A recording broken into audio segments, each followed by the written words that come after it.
Mukama waffe yeebazibwe mwenna abatulaba n'abatuwuliriza. Eno Nateete Worship Center Church. Amanya gange nze Jessica Kagambirwa ganziza okugabana naawe leero kwekyo Katonda kyatuwadde olunaku lwa leero, olunaku lwaffe olw'okusaba n'okusiiba. Mukama waffe Yesu yeebazibwe. Omutwe gw'enjiri yaffe leero gugamba you have overcome. Kitegeeza nti omaze okuwangula. Hallelujah. Tugenda kusoma mu Yokaana ekisooka essuula ya 5. Tujja tandika n'olunyiriri olusooka mpaka ku lwokutaano. Hallelujah. The Bible says that everyone who believes that Jesus is the Christ is born of God. And everyone who loves the Father loves his child as well. Verse 2. This is how we know that we love the children of God, by loving God and by carrying out his commands. This is love for God, to obey his commands, and his commands are not burdensome. For everyone born of God overcomes the world. This is the victory that has overcome the world, even our faith. Hallelujah. Who is it that overcomes the world? Only he who believes that Jesus is the Son of God. Hallelujah. Yokaana ekisooka olunyiri chapter 5 olunyiri olusooka mpaka ku lwokutaano. Bayibuli bwetyo bwegamba nti buli muntu akkiriza nti Kristo mwana wa Katonda aba azaaliddwa Katonda. Hallelujah. Ekyo twongera kisanga mu Yokaana ekisooka, mu njiri ya Yokaana essuula esooka chapter 12 egamba nti we were given the right to be called children of God, not born by natural descent or a husband's will, but born of God. Hallelujah. Whoever believes in Christ is given a right to become a child of God, not born by man, but born of God. Hallelujah. And here the Bible has said that whoever believes that Jesus is the Son of God has overcome the world, and that person is born of God. Hallelujah. What does it mean? We are born of God because we accepted Jesus as Christ. We accepted Jesus as our Lord and Savior. So the Bible says we are co-heirs together with Christ. What does that mean? It means that we are born of God. Hallelujah. We and Christ are siblings. We are co-heirs. Mukama waffe Yesu yeebazibwe. What is it that Jesus did not do? If Jesus overcame everything, then we are also going to overcome everything. We are meant to overcome because we have the right to be called the children of God. We are born of God. And the Bible says that we were given authority to break down and to build up, to step on 2 scorpions. Hallelujah. We have the power, we have the authority to overcome everything that comes to challenge us. Hallelujah. That power that overcomes dwells in you. That power to overcome any challenge, to fight against the devil, is in you because you accepted Christ to dwell in you. Jesus Christ is our strength. The Bible says that we can do all things through Christ who gives us the strength. So we have the strength, we have the power, we have the authority to break and to challenge whatever stands up to challenge us. So I want to tell you that you have already overcome. Once you get to know your right, once you get to know your power, kasitotegeera amaanyi go, kasitotegeera right yo, n'oyimirira mu maanyi ago, n'oyimirira mu kifo kyo, tewali kisobola kuwangula.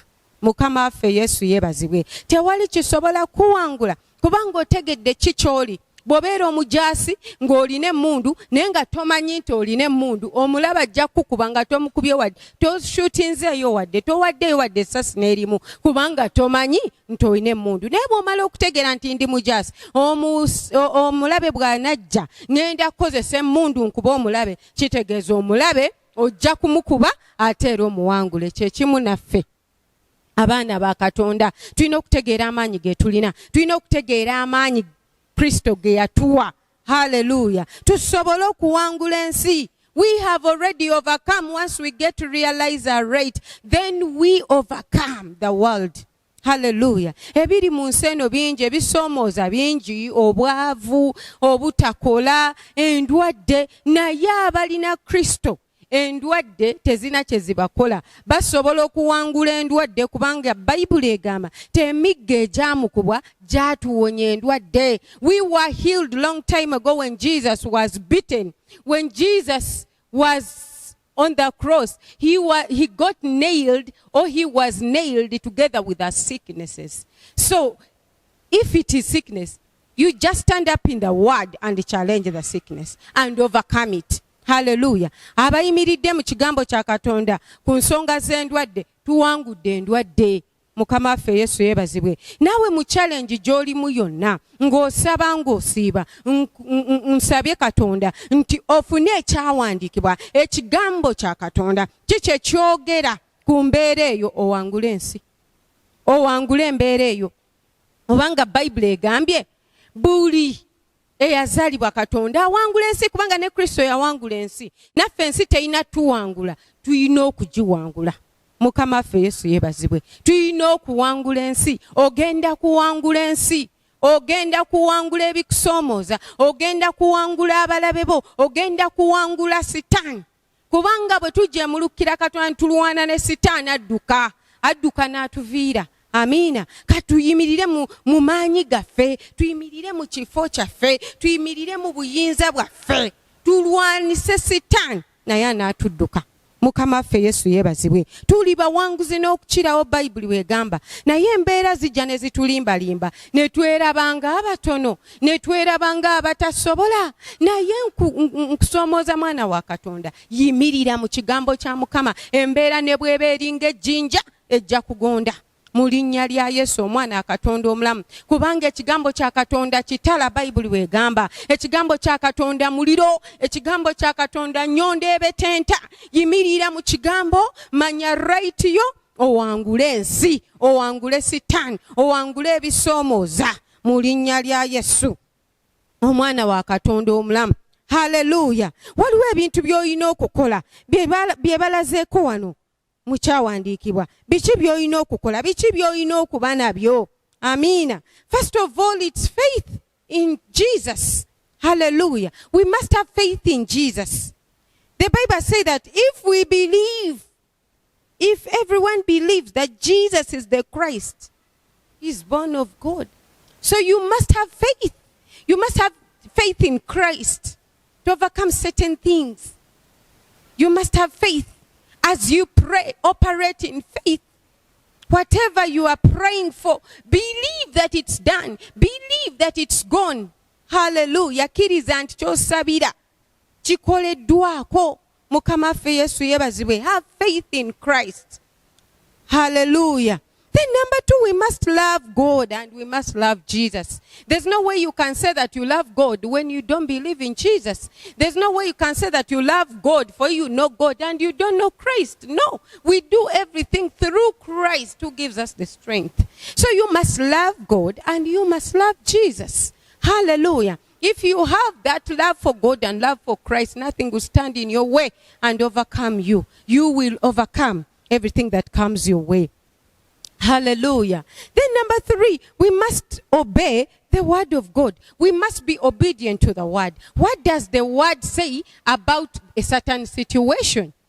Mukama waffe Yesu yeebazibwe. If you are praying and fasting over something and the word of God says something, maybe through the prophet or when you were reading and the Holy Spirit leads you to a certain scripture, or maybe God has used someone to come and tell you what God is saying, please obey the word of God. Obey the instruction that is given to you by God. Tuyina okugonda. Mukama waffe Yesu yeebazibwe. Omwoyo omutukuvu bw'akulungamya ku kyawandiikibwa, maybe ng'olina kusiga, or maybe olina kuzuukuka ku mwendo osabenga, or maybe waliwo kyakugambye okukola, nkusaba ogonde. Ekyo bw'onaakikola ojja kuwangula, kubanga Mukama amanyi wa we tuwangulira. Mukama amanyi makubo ki mw'olina okuyita okuwangula. Kati bw'akuwa ekkubo ate gwe n'otalikozesa, then kitegeeza nti obuwanguzi oba obuleseewo, oba obulese mu kkubo eryo. So mwana wa Katonda, gondera ekigambo kya Katonda. Ate tojja kugondera kigambo kya Katonda nga tokisoma. Hallelujah. Mukusaba kwaffe n'okusiiba tuleme okusaba obusabi tugende oyogere nnyo by'oyagala nedda. Let's get time to read the word.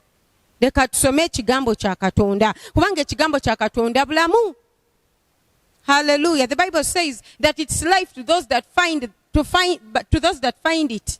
Bulamu eri abo abakizuula. Kati gendako mu kigambo kya Katonda. Osoma otegere ki Katonda kyakugamba ku mbeera eyo. Yimirira mu kigambo kya Katonda gemaanyi. Mukama waffe Yesu yeebazibwe. Yimirira mu kigambo kya Katonda ate okigondere. Mukama waffe Yesu yeebazibwe.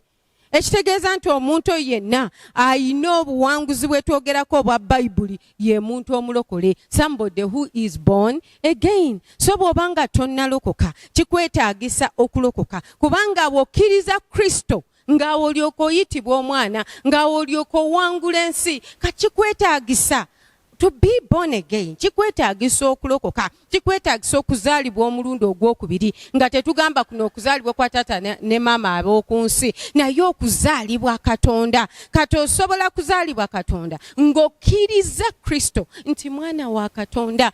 Bayibuli egamba nti omutakkiriza n'omutima gwe kkiriza munda mu ggwe nti Kristo mwana wa Katonda. Bw'onaakimala ojja kwogera n'akamwa ko oba okwatula Yesu Kristo ye Mukama. Awo naaweerwa obulokozi. Mukama waffe Yesu yeebazibwe. Obutuukirivu bujja na kukkiriza. Obulokozi bujja na kwatula. Kati omuntu oyo atannaba kulokoka oba bw'oba oli eyo ng'ondaba naye nga tonnalokoka, nkwegayiridde mwana wa taata bw'osoma wano ojja kukitegera nti weetaaga okulokoka. You need to get born again. Mukama waffe Yesu yeebazibwe. Kati ate bw'oba oli eyo nga walokoka weetaazi kutegeera kikyoli. Mukama waffe Yesu yeebazibwe. Weetaaga kutegeera kikyoli. Bw'onaategeera kikyoli ensi tegenda kuwangula. Bw'onaategeera kikyoli n'otegeera ekigambo kya Katonda endwadde tezigenda kuwangula, obwavu tebugenda kuwangula, embeera tezigenda kuwangula, abalabe tebagenda kutiisa kubanga oyina ekigambo kya Katonda mu ggwe. Ate oyina obukuumi bwa taata nga ye Mukama waffe.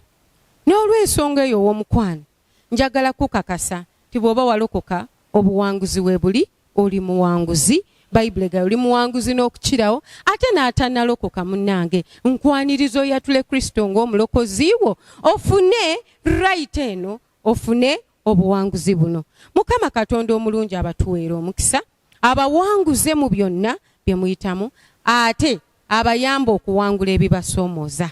Katonda waffe abawa omukisa. Mwebale nnyo.